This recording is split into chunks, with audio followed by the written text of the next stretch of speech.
In my opinion, these are the 5 biggest don't do's when you go on a safari. Whatever the country might be, I've listed 5 things, and the last one is somewhat controversial, but I'll explain why. That you probably, realistically, shouldn't do when you're on a safari. In order to get the best out of the experience from a visual, photographic, video, or even if you're just there with friends and family to enjoy the moment, these are the things that I would avoid doing. Number 1, don't wear really bright coloured clothing. You want to blend in with your surroundings, you don't want to disturb the animals. Neutral colours, or even better, camouflage, is the best thing to do to blend in with your surroundings and not disturb the animals. This means that from an environmental point of view, you're not disturbing the animals, and from a photographic point of view, you're less likely to scare them off or disturb them, they're less likely to notice you're there. A lot of animals, like rhinos, don't have very good eyesight. They're more likely to be calm and stay around for longer.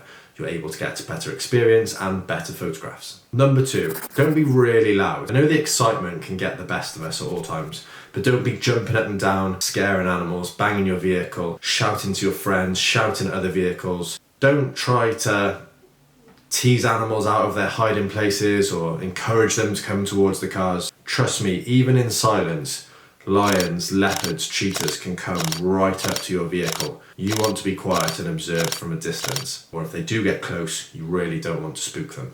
If a rhino or an elephant is going to charge the vehicle, your guide, your driver, will bang the car, scare them away, make noises. Leave that up to them. So try and be as quiet as possible. You're going to get the best out of the experience by doing so. Number 3, don't get too close to the animals. Certainly don't encourage your drivers to get close to the animals. I've seen it in poorer countries, or even just with some drivers that don't really care or have very rich clients or people that push them into doing so. They'll drive the vehicle too close to the animals. Now, this does play on my mind a little bit that a lot of safaris can drive right past, zebras or deer and don't really care, but lions, etc., we've got to keep a distance. But you don't want to get too close to the animals. A, it disturbs them.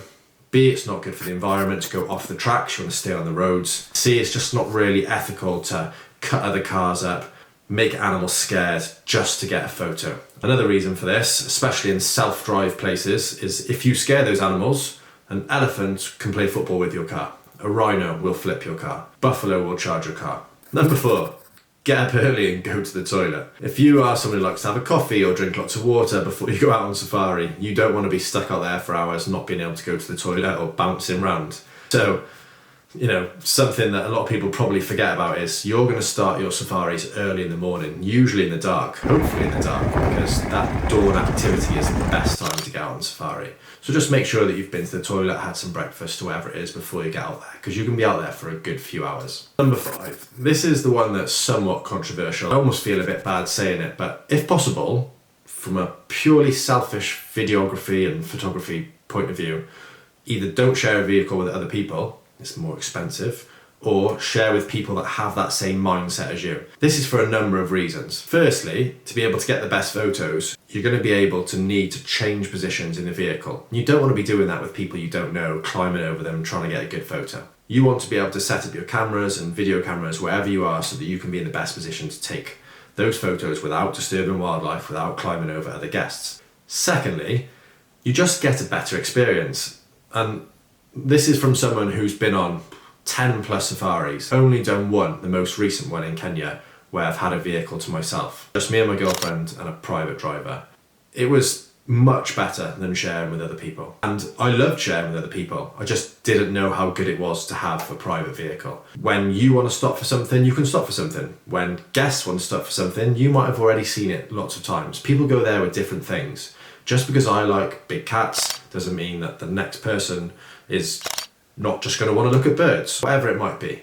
In order to get the best out of the experience, and it isn't always more expensive, or much more expensive, if you can have a private vehicle, do so. If you're into photography and videography like me, you can get specialist vehicles that the sides are a lot lowered so you can get eye level with the animals. I haven't done this yet, but it's something that I aspire to do. This can really give you the best viewing chance and the best chance of bringing home good work, whether that's for yourself or for clients. If you're just going and you've just got a phone and you don't really care, share a vehicle. It's a good experience, having a laugh with people, sharing the moments when you find things, when you're all sitting there patiently waiting and a lovely animal walks out. If you don't mind sharing, which I don't mind sharing, share.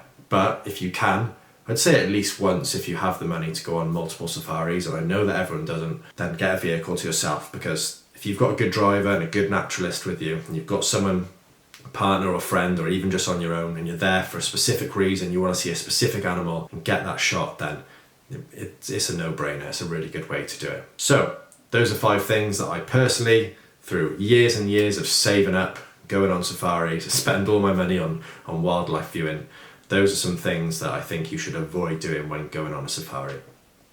Wear neutral colours, be quiet, be patient, have an ethical driver, be ethical yourself, be patient with getting the shots, sit there nice and tight.